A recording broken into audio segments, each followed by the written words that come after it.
Alright, so I saw a video yesterday by Matt. Um, I guess his channel is now called Dirty Garage Guy. I haven't watched his channel in a while. Um, so just to make it clear, I like Matt. I've learned a lot from Matt. He's a good dude. I've talked to him a few times. I've had some disagreements with him, and it was probably mostly me being a dick. So just kind of walked away for a little while.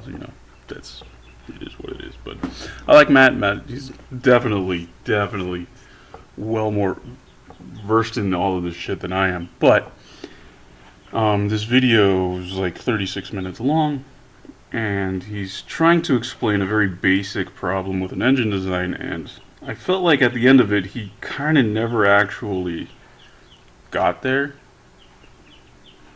Nothing he said was wrong. Everything he said was right, and it does. He did paint the picture as to why, this engine is shit. Why it won't work, at least the way that it's laid out. But I feel like he didn't quite get to like a simple this is it. This is so I just wanted to outline that real quick. Nothing against Matt. You're awesome, Matt. I've learned a lot from you. Good job, man. All right, so the basic idea is there's both basic parts of the engine turn, right? So you've got like the case, and so it's circular, right? So you've got the casing, right? So whatever. This is going to be a trash drawing. Let's make this one the pistons because of the way I've drawn it. All right, so there you go. So there's the pistons, and then you've got the casing that comes through like this. This is going to be really hard to see here. But anyway, you'll get the idea, I think. And then the idea is that the pistons will go this way. Alright, so you've got like a combustion chamber sort of deal going on. And the casing also rotates separately. So like the idea is that the you get the explosion in the chambers here. So this goes bang and pushes the piston out, and then yeah. So then that piston catches up with the casing, and then this goes bang and pushes the casing out, and then this goes bang and pushes the piston out, right? That kind of a thing. The idea is that it goes around and around and around and around. I feel like the thing that Matt didn't note that would have made it much more clear is if we just ignore all of the gnarly variables, like differences in the resistance of motion of both the piston component and the casing component. If we just assume that they're the same, what's going to happen when you get this bang is they're just going to come apart, right? So say you've got, finger pen. So say, here's your center line, your reference line, right? And you've got these two components, right? So this arc here, so there's your center. This inner arc is the piston, this outer arc is the casing, right? So let's say that there's 20 degrees of travel that it can possibly make. The designer of this, what he's assuming is that 20 degrees of travel will always be this way, always be in this direction, whether it's the casing moving or the piston moving.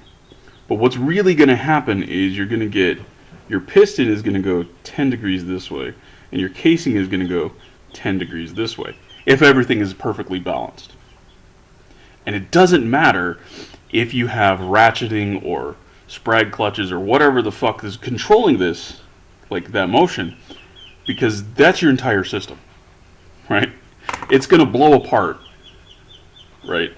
And the way that it wants to do that, floating in free space, there's nothing holding either of these pieces, so it's gonna go like this. It's not gonna go like this. All right, my arm can't turn that way. So here's the casing, here's the piston, right? So the casing turns, then the piston turns, then the casing turns, then the piston turns. No, what's going to happen in free space is it's going to do this. It's going to just, both pieces are going to turn half the distance. And it's just going to be oscillating in space like this. That's what's going to happen. That's what's going to happen. If everything is balanced, this is how it's going to behave, just sitting in space.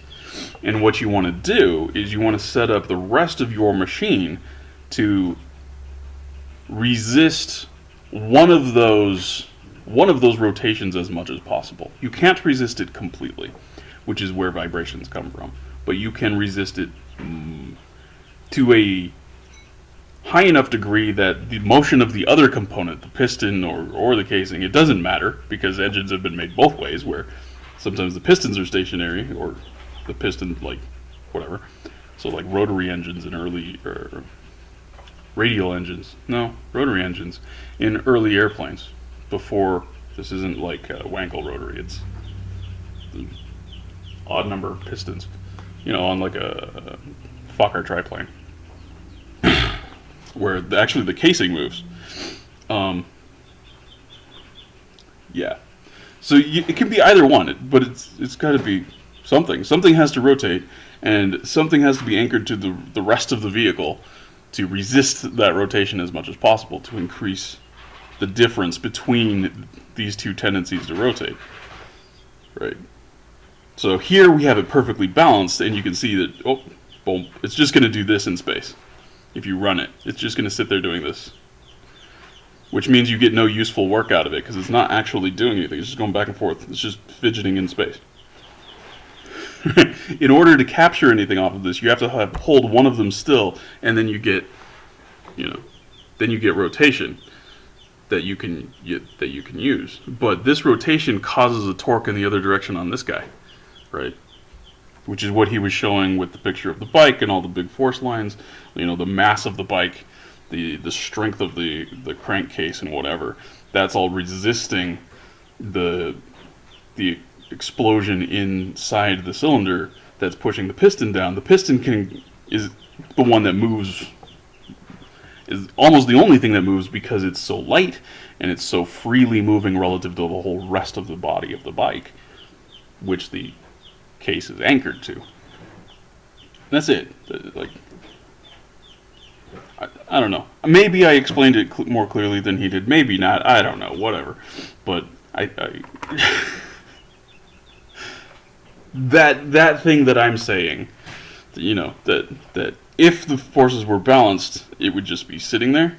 I feel like if Matt had noted that, or something more similar to what I'm saying here, then I would have been more satisfied with his video. But no, overall, good explanation, Matt. I appreciate it. Thank you.